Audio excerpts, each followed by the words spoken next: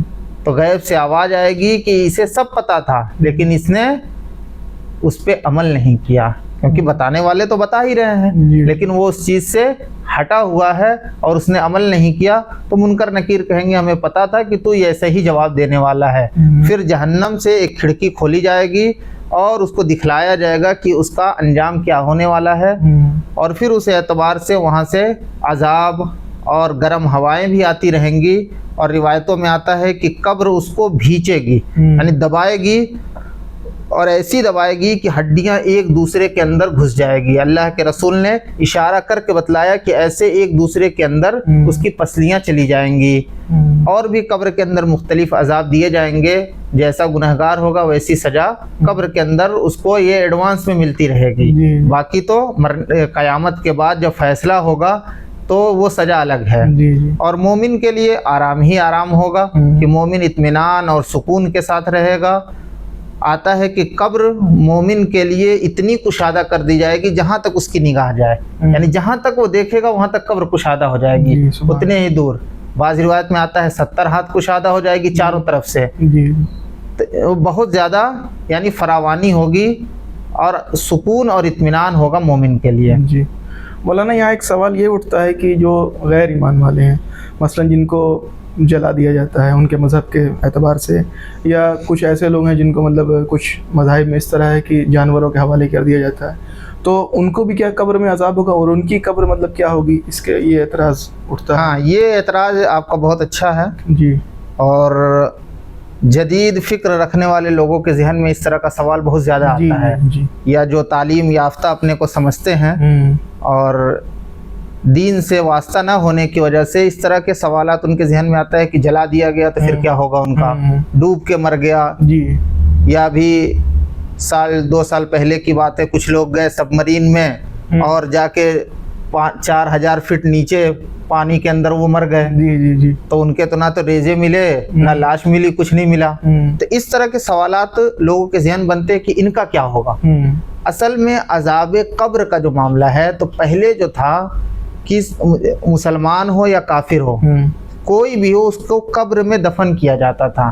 اسی لیے روایتوں کے اندر جو بات آتی ہے وہ لفظ قبر کے ساتھ آتی ہے۔ اس کا مطلب یہ قطعی نہیں ہے کہ قبر ہی میں صرف عذاب دیا جائے گا، عذاب کا تعلق انسان کی روح سے ہے۔ اچھا، اور جسم کے اجزاء جہاں بھی بکھرے ہوں گے، اللہ تبارک تعالیٰ ان کو اکٹھا کر کے روح کا کنیکشن وہاں کر دیں گے، اور عذاب شروع ہو جائے گا اس کے ساتھ۔ اب خواہ وہ جانور کے پیٹ میں ہو، ہوا میں اڑ رہا ہو، زمین میں بکھرا پڑا ہو۔ جیسے میں آپ کو ایک واقعہ بتا دوں، امام بخاری نے نقل کیا ہے اس کو، کہ پچھلی امتوں کا ایک شخص تھا، آپ نے سنا بھی ہوگا، کہ اس نے موت کے وقت، بہت گناہگار تھا، اس نے موت کے وقت اپنے بیٹوں سے کہا کہ جب میں مر جاؤں تو مجھے جلا دینا، اور جلا کے میری راکھ کو آدھا سمندر میں بہا دینا اور آدھا مٹی پہ بہا دینا، ادھر ادھر پھیلا دینا۔ بیٹوں نے مرنے کے بعد ایسے ہی کیا۔ اللہ تبارک تعالیٰ نے سمندر کو حکم دیا کہ اس کے سارے اجزاء کو اکٹھا کر دو، پھر زمین کو حکم دیا کہ اس کے اجزاء جو بکھرے پڑے ہیں سب اکٹھا کر دو، اور جب سارے اکٹھا ہو گئے پھر اللہ تعالیٰ نے اس کی روح کو لوٹایا، اس کو کھڑا کیا اور پوچھا بتاؤ تم نے ایسا کیوں کیا؟ تو کہنے لگا یا اللہ مجھے یہ خوف تھا کہ اس زمین پہ مجھ سے بڑا گنہگار کوئی نہیں ہے، اور اگر آپ مجھ پر قادر ہو گئے تو ایسی سزا مجھے ملے گی جیسے کسی کو نہیں ملی، تو میں آپ کی سزا کے خوف کی وجہ سے یہ کام کیا۔ اللہ تعالیٰ نے کہا اگر تم مجھ سے اتنا ہی ڈرتا ہے تو جا میں نے تیری مغفرت کر دی۔ تو بہرحال یہ ایک واقعہ ہے، اس سے دلیل یہ نہیں پکڑا جا سکتا ہے کہ ہر شخص ایسا کرنے لگے اور اس کی مغفرت ہو جائے۔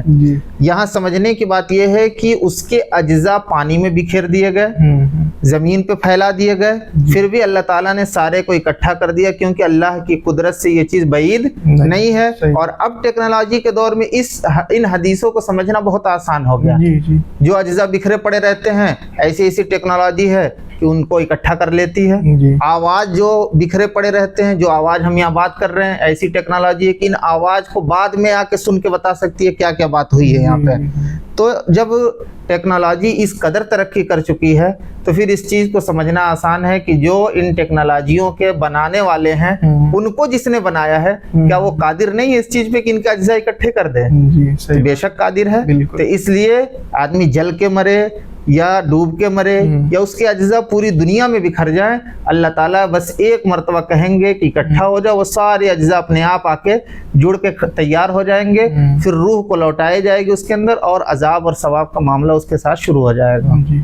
مفتی صاحب، جیسے عذاب کی آپ نے بات کہی، تو قبر کا عذاب ایسے ہی اتنا ہولناک، اتنا خوفناک ہے، تو ایک عام مسلمان جو اپنے آپ کو اس عذاب سے بچانا چاہے تو وہ کون کون سے ایسے اعمال ہیں جو مطلب نیک اعمال تو کرنا ہی ہے، مطلب ایسے کون سے خصوصی اعمال ہیں جن کو کر سکتا ہے، جن سے مخصوص طور پہ مطلب خاص طور پہ اس کی جو ہے قبر کے عذاب سے جو ہے نجات مل سکے؟ اس کے بارے میں کچھ آپ بتا دیں۔ دو چیزیں ہیں، ایک تو یہ ہے کہ انسان صدقہ جاریہ کرے۔ صدقہ جاریہ کا فائدہ یہ ہے کہ مر جانے کے بعد انسان کا اپنے نام اعمال تو کلوز ہو گیا، جی اب اس میں کچھ نہیں آنا جانا، لیکن اگر اس نے صدقہ جاریہ کر رکھا ہے تو وہ صدقہ اس کو پہنچتا رہتا ہے، جیسے مدرسہ بنوا دیا، مسجد بنوا دیا، جی سرائے بنوا دیا، کنواں کھدوا دیا، اب کنویں کا زمانہ نہیں ہے تو ہینڈ پائپ لگوا دیا کہیں ایسی جگہ جہاں لوگ اس سے استعمال کریں۔ تو رفاہی کوئی بھی کام کرے یا دینی کوئی بھی ایسا کام جس میں رفاہ عام کا نفع ہو، کسی فرد واحد کا نہیں، سب کا نفع ہو، سارے لوگ اس سے فائدہ اٹھائیں، تو اس طرح کا کوئی کام اس نے کیا، یا دین سکھایا کسی کو، جی عالم ہے تو کسی کو دین پڑھا دیا، سکھا دیا، یا والدین اپنے بچے کو دین سکھلا دیں، تو جب تک وہ بچہ دعا کرتا رہے گا کہ نیک اولاد بھی کیا ہے، صدقہ جاریہ ہے، تو جب تک وہ دعا کرتے رہیں گے والدین کے حق میں، ان کے نام اعمال میں نیکیاں بڑھتی رہیں گی۔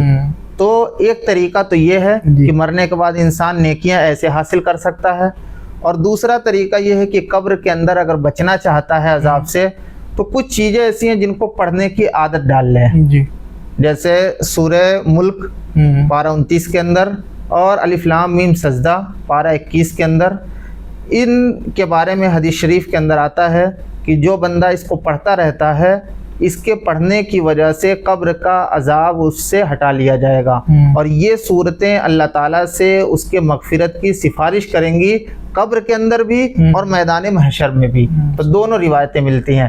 تو اللہ کے رسول صلی اللہ علیہ وسلم نے فرمایا کہ میری خواہش ہے کہ یہ صورت، یعنی سورہ ملک کے بارے میں ہے کہ یہ صورت میرے ہر امتی کے دل کے اندر ہو۔ ماشاءاللہ جی، تو اس سے آپ اس کی فضیلت سمجھ سکتے ہیں۔ بالکل۔ تو جیسا کہ مفتی صاحب نے بتایا کہ سورہ ملک کی تلاوت کرنی چاہیے ہمیں اگر ہمیں عذاب قبر سے اپنے آپ کو بچانا ہے، اور صدقہ جاریہ بھی کریں، کچھ ایسے کام کر کے جائیں جو آپ کے مرنے کے بعد بھی وہ جاری رہیں اور آپ کے نام اعمال میں نیکیاں جو ہیں وہ لکھتی جائیں۔ مفتی صاحب، آخری سوال میرا آپ سے ایصال ثواب کے تعلق سے تھا کہ ایصال ثواب کا کیا مطلب ہے؟ اکثر لوگ ایصال ثواب کو سمجھتے ہیں کہ باقاعدہ ایک کوئی طریقہ ہوتا ہے کہ اگر ہم کسی عالم کے پاس جائیں یا کسی حافظ صاحب کے پاس جائیں، وہ باقاعدہ خاص نوعیت سے اگر دعا کریں گے تبھی ایصال ثواب ہوگا، اور کسی نارمل طریقے سے وہ نہیں ہو سکتا۔ تو آپ مجھے بتائیں کہ ایصال ثواب ہوتا کیا ہے، کن کن چیزوں پر ایصال ثواب کر سکتے ہیں، اور اس کا طریقہ کیا ہے؟ اس چیز کے اندر لوگوں کے اندر جی بڑی ہی افراتفری مچی ہوئی ہے۔ کچھ لوگ تو ایسے ہیں جو سراسر اس کا انکار کرتے ہیں، جی وہ کہتے ہیں کہ ایصال ثواب جیسی کوئی چیز نہیں ہے، مرنے کے بعد کوئی بھی چیز مردے کو نہیں پہنچتی ہے، تو یہ تو افراد کا شکار ہو گئے اور یہ تفرید کا شکار ہیں۔ اور کچھ لوگ افراد کا شکار ہیں، وہ باضابطہ اس کے لیے دیگ بنواتے ہیں، پلاؤ بنواتے ہیں، جردے بنواتے ہیں، بریانی، یعنی پورا دھوم دھام سے، جی تب جا کے وہ ایصال ثواب کرتے ہیں۔ وہ سمجھتے ہیں اس کے بغیر ایصال ثواب نہیں ہوتا ہے۔ تو یہ سمجھیے کہ یہ دونوں ہی طریقے غلط ہیں۔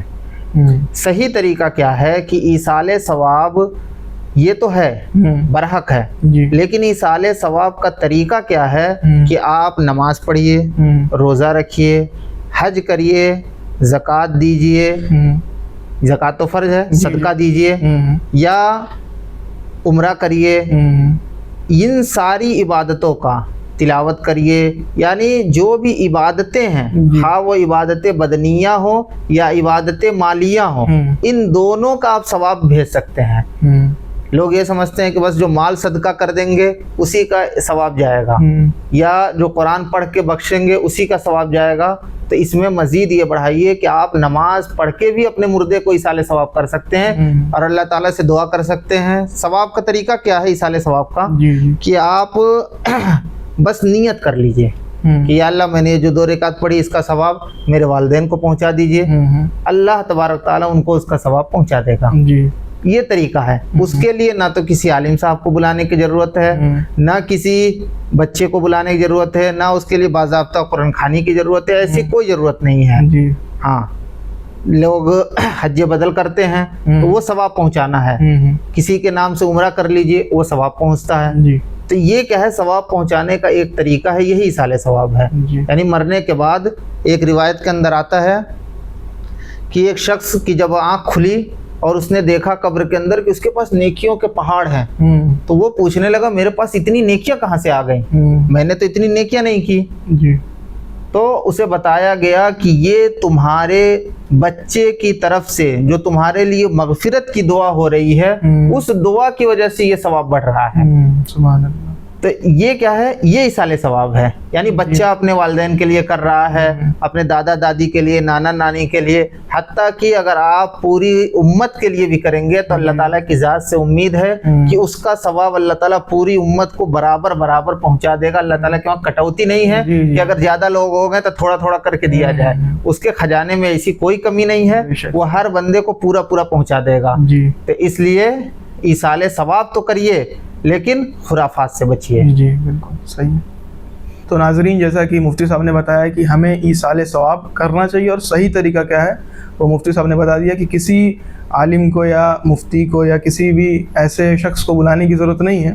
آپ اپنے سے نیت کریں اور نیک اعمال کریں، اور نیت کریں کہ یہ جو بھی میں کر رہا ہوں اس کا ثواب جو ہے میرے والدین کو، یا جس کو بھی آپ ثواب پہنچانا چاہتے ہیں، ایصال ثواب کرنا چاہتے ہیں، ان کی نیت کر لیں تو انشاءاللہ وہ ثواب وہاں پہ پہنچ جائے گا. مفتی صاحب، ہم آپ کے بہت مشکور ہیں پھر سے کہ آپ نے ہمیں وقت دیا. انشاءاللہ امید ہے یہ سلسلہ جاری رہے گا انشاءاللہ. تو ناظرین، یہ ہماری تھی آج کی ویڈیو. مجھے امید ہے کہ آپ کو آج کی ویڈیو پسند آئی ہوگی، اور اس ویڈیو کے بارے میں آپ کی کیا رائے بنتی ہے ہمیں کمنٹ باکس میں ضرور بتائیے گا. انشاءاللہ آپ سے اگلی ویڈیو میں ملاقات ہوگی. السلام علیکم ورحمۃ اللہ.